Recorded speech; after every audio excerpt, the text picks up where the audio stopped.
Hello दोस्तों, आज की क्लास में हम इम्पॉर्टेंट क्वेश्चन जो है वो ज्योमेट्री का यहाँ पे डिस्कस करने जा रहे हैं। तो देखिए यहाँ पे आपको जो है क्या बोला गया है क्वेश्चन में, पी क्यू आर एक त्रिभुज है जिसका क्षेत्रफल 180 सेंटीमीटर स्क्वायर है। यहाँ पे स्क्वायर समझिएगा। एस भुजा क्यू आर पर एक बिंदु इस प्रकार है कि P S angle Q P R का कोण विभाजक है। यदि P Q is to P R is equal to 2:3 है तो त्रिभुज पी एस आर का क्षेत्रफल सेंटीमीटर में क्या होगा? 90, 108, 144 या 72। तो देखो इसको किस तरीके से किया जाता है। तो सबसे पहले हम ट्रायंगल बना के देखते हैं इस चीज़ को कि बोला क्या गया है क्वेश्चन में। ऐसे आपके पास एक ट्रायंगल है, ट्रायंगल को क्या बोला गया है यहाँ पे? पी क्यू आर एक ट्रायंगल है। इसका एरिया हमारे पास जो है वो ऑलरेडी दिया हुआ है, 180 सेंटीमीटर स्क्वायर आपके पास जो है वो एरिया दिया हुआ है। ठीक है, आगे क्या बोला है कि एस भुजा क्यू आर पर एक बिंदु इस प्रकार है। तो आपके पास जो क्यू आर है इस पर एक बिंदु है आपके पास, कौन सा? एस। बिंदु इस प्रकार है पी एस जिसको हम बोल सकते हैं। ठीक है, यहाँ पे बोला है कि क्यू आर पर एस भुजा क्यू आर पर एक बिंदु इस प्रकार से है जो कि पी एस बोल सकते हैं। एंगल क्यू पी आर का कोण विभाजक है। ये जो एंगल क्यू है, पी है और आर है, ये एंगल का विभाजन है यहाँ पे इस तरीके से। ठीक है, तो हमें बोला है कि जो पी क्यू है, पी क्यू कौन सी हुई आपकी? पी क्यू हुई आपकी ये वाली चीज है ना, और पी आर कौन सी है? ये वाली। तो पी क्यू कितनी दी है आपके पास? 2, और क्यू पी आर कितनी दी है आपके पास यहाँ पर? 3।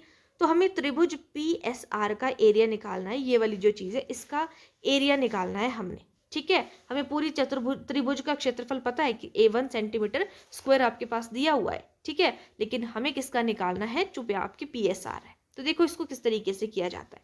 सबसे पहले हमें पता है कि हमारे पास, हमने बोला कि एंगल क्यू पी आर जो है आपके पास एक क्या है? द्विभाजक है, विभाजित करता है। तो सबसे पहले तो जो चीज हमारे पास सबसे मेन है वो है पी क्यू। इस टू पी आर को हम इस तरीके से लिख सकते हैं, और ये कितना आ जाएगा? 2/3। तो यहाँ पे देखो ये जो P और P है ना, ये दोनों सेम है। तो हम क्या बोल सकते हैं कि ये जो 2 और 3 है, Q कितना है आपके पास यहाँ पर? Q की वैल्यू 2 हो गई और R की वैल्यू कितनी हो गई? यहाँ पे 3 हो गई, है ना, बोल सकते हैं।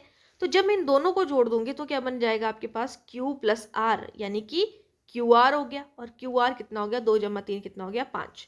तो QR की वैल्यू हमारे पास कितने निकल कर आ गई? 5 निकल कर आ गई। ठीक है, अब इसके बाद हम क्या करेंगे? इसके बाद यानी कि हमें यहाँ तक क्या पता चल गया कि हमारे पास 2/3 थी, और उससे हमारे पास जो है वो क्यू आर की वैल्यू 5 निकल कर आ गई थी।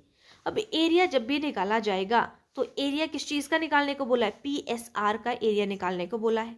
ठीक है, तो हमारे पास कैसे निकलेगा? एंगल पी एस आर का जो क्षेत्रफल है, इसके क्षेत्रफल को डिवाइड किसके साथ में करेंगे?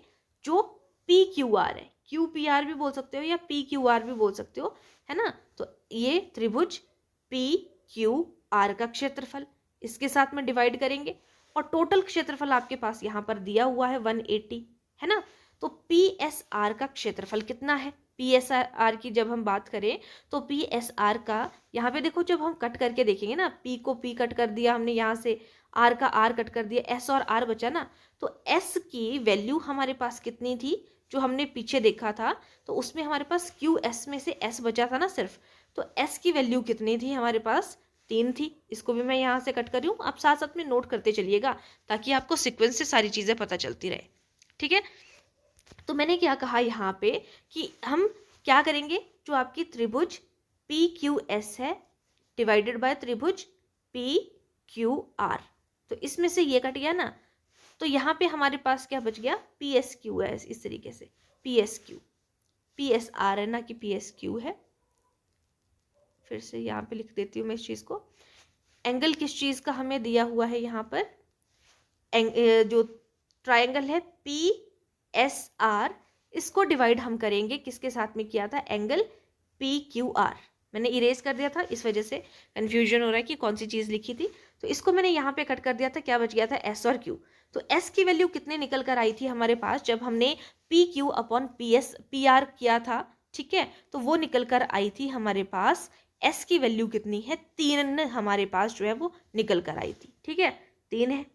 और जो Q की वैल्यू है, Q क्या किया था हमने? 2 + 3 जब हमने टोटल कर दिया तो वो 5 था, और टोटल एरिया हमारे पास कितना था यहाँ पे? 180 था। तो इसको कट करेंगे, 5 × 1 = 5, 5 3 जा कितना होगा 15, और यहाँ पे 3 कैरी बच गया, 5 6 जा कितना हो जाएगा आपके पास यहाँ पे 36। अब 36 को हम यहाँ पर जो है वो 3 से मल्टीप्लाई करेंगे तो 6 3 जा कितना होता है 18 होता है, 1 कैरी आ गया, 3 3 जा 9 और 1 10। यानी कि हमारा आंसर यहाँ पर जो है वो निकल कर आ गया कि त्रिभुज PSR का क्षेत्रफल जो है वो सेंटीमीटर में कितना होगा, तो 108 सेंटीमीटर स्क्वायर होगा। ऑप्शन बी करेक्ट आंसर यहाँ पर हो जाएगा। ठीक है, आंसर आ जाएगा हमारा यहाँ पर ऑप्शन बी करेक्ट आंसर होगा, 108 करेक्ट आंसर बनेगा। सारा क्वेश्चन कहाँ से बना, यहाँ से बना कि PQPR। ठीक है, इतनी सी चीज आपने यहाँ पे ध्यान रखनी है, इसको 2/3 हमने यहाँ पे बोल दिया। ठीक है, और आपका पूरा क्वेश्चन क्लियर हो गया। किसी को कोई भी डाउट है, कोई चीज समझ में ना आए तो आप बोल सकते हो। ठीक है, ये चीज आपने यहाँ पे ध्यान रखना, ये जो PQ हमने लिखा तो PQ अपॉन PR होता है, वैसे ही QS अपॉन SR होता है, क्योंकि 2 ट्राइंगल्स हमारे पास दी थी ना यहाँ पे, तो इस तरीके से हम लिख सकते हैं, क्योंकि दोनों का पोर्शन हम देख रहे थे। 2 आपके पास इस तरीके से ट्राइंगल थी, ये वाला जो इधर वाला पोर्शन था इसको हम PQS बोल रहे थे, और ये इधर वाला था PQ, इसको हम जो है वो PRS बोल रहे थे। ठीक है, इसलिए हम ये सारी चीजें इस तरीके से लिख रहे थे। तो ये था हमारा आज का क्वेश्चन। आई होप आपको सारी चीजें समझ में आई होंगी। नहीं पता लगा होगा, कोई चीज का डाउट होगा तो आप लोगों ने पूछ लेना है कमेंट सेक्शन पे कि कोई चीज हमें पता नहीं लगी, क्योंकि अभी फर्स्ट टाइम पे कर रहे हैं तो सारी चीजें मैं कोशिश कर रही हूँ कि मैं डिटेल से आप लोगों को सारी चीजें जो है वो बताऊं कि कौन सा पोर्शन कहाँ से कैसे आ रहा है। अगर आपको डायरेक्ट कोई चीज अभी आपने नहीं की होगी तो थोड़ा सा आपको कंफ्यूजन रहेगा स्टार्टिंग। ठीक है, थैंक यू।